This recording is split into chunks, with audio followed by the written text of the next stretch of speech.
سری بده پایین زود.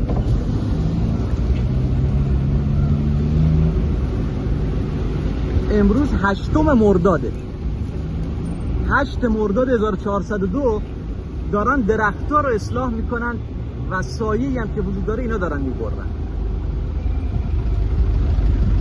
اینم هنر شهرداری. بلوار قلمبره، مرداد 1402 8.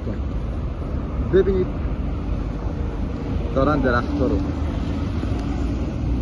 اصلاح میکنن، چوباش هم میبرن. الان وقت اصلاح درخته.